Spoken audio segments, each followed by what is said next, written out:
Assalamualaikum, saya Nadira binti Bahari, nombor matrik 256969. Hari ini saya akan membentangkan mengenai jurnal yang telah saya review, iaitu yang bertajuk Influence of Tenure Structural Interventions of Performance of Commercial Banks in Kenya, yang mana jurnal ini telah ditulis oleh Moses Suri Marva, Dr. Mary J. Namusong dan juga Dr. James M. K. Seterusnya adalah permasalahan kajian. Industri perbankan di Kenya mengalami kebimbangan kerana banyak industri bank perdagangan tempatan yang runtuh disebabkan oleh industri perbankan di Kenya yang tidak mendapat kepercayaan.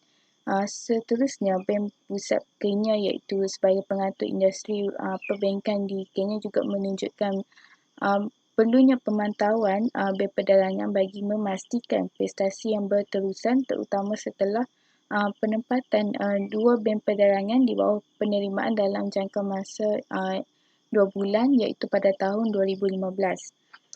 Oleh itu, bank perdagangan di Kenya dengan sendirinya melakukan langkah-langkah untuk memastikan mereka terus memberikan prestasi yang diharapkan. Langkah-langkah yang dilakukan adalah termasuk intervensi pembangunan dalam organisasi, terutamanya intervensi teknostruktural. Seterusnya adalah objektif kajian. Objektif pengkaji dalam majalah kajian ini adalah bertujuan untuk mengetahui kesan intervensi teknostruktural terhadap prestasi bank perdagangan di Kenya. Pengkaji juga telah menyenaraikan 3 objektif khusus dalam kajian ini. Ia adalah yang pertama, mengetahui pengaruh penggayaan pekerjaan terhadap prestasi bank perdagangan di Kenya, dan yang kedua adalah menentukan kesan pelibatan pekerja terhadap prestasi bank perdagangan di Kenya, dan juga yang terakhir adalah menentukan kesan sesuatu fizikal terhadap prestasi bank perdagangan di Kenya. Okey, seterusnya adalah metodologi kajian. Pengkaji telah menggabungkan dua jenis reka bentuk kajian, iaitu penyelidikan rentas kelihatan dan juga reka bentuk penyelidikan deskriptif. Seterusnya, pengkaji juga menggunakan kaedah populasi dan juga persampilan dalam mendapatkan data untuk kajian ini. Dan pengkaji telah menjalankan kajian terhadap seramai 843 orang responden di industri perbankan di Kenya, manakala data mengenai pemboleh ubah minat dikumpulkan dari pengurus hubungan korporat, bank perniagaan dan juga banker peribadi yang telah ditempatkan di cawangan dan unit bank di kaunti Nairobi.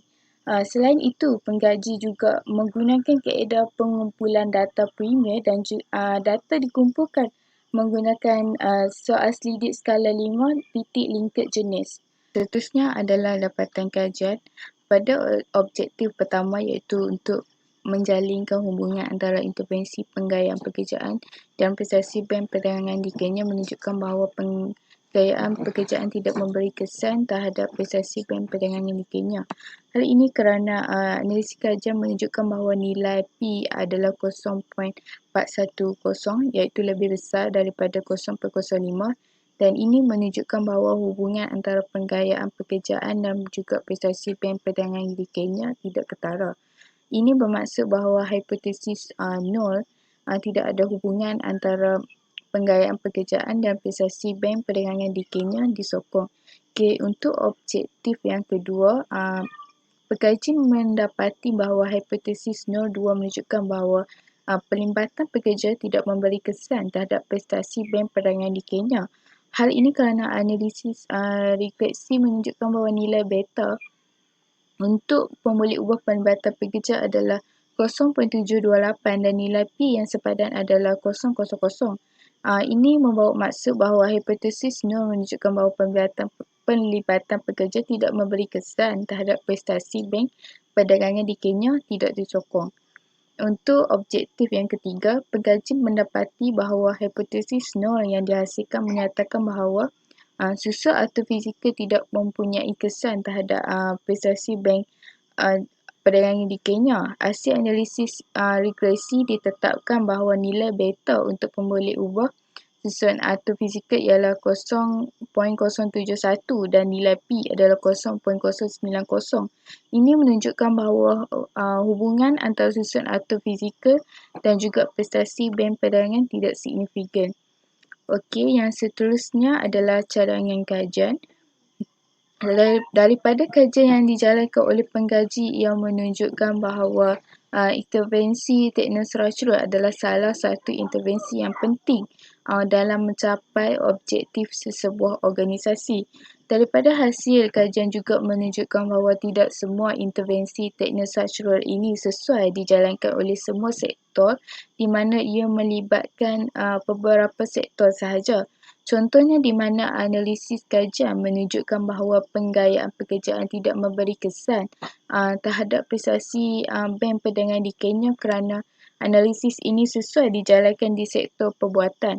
Oleh itu, pada kajian yang akan datang, saya menyarankan bahawa pengkaji perlu menggunakan pendekatan yang lebih dekat dan sesuai dengan industri pembaikan di Kenya dan lebih memberi fokus kepada hubungan antara pembuatan pekerja dengan prestasi organisasi untuk mendapatkan kajian. Dengan ini, hasil kajian akan lebih menunjukkan lebih mendalam mengenai intervensi teknostruktural. Yang seterusnya adalah kesimpulan. Kesimpulannya, melalui pembacaan saya dalam jurnal ini, pelbagai perkara yang saya pelajari mengenai intervensi teknostruktural dalam sesebuah organisasi. Saya juga dapat mengetahui bahawa intervensi teknostruktural ini melibatkan penggayaan kerja, penglibatan pekerja dan juga susunan atom fizikal.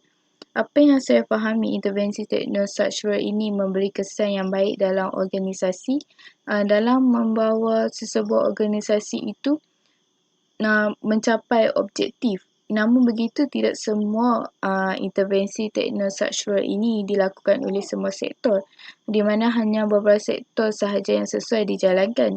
Selain itu, apa yang saya fahami melalui jurnal ini adalah prestasi sesebuah organisasi itu bergantung kepada penglibatan pekerja.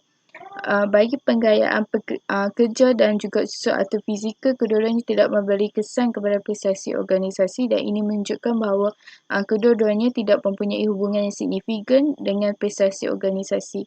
Apa yang dapat disimpulkan, prestasi sesebuah organisasi itu bergantung dan berkait rapat dengan penglibatan pekerja dalam sesebuah organisasi. Sekian, terima kasih.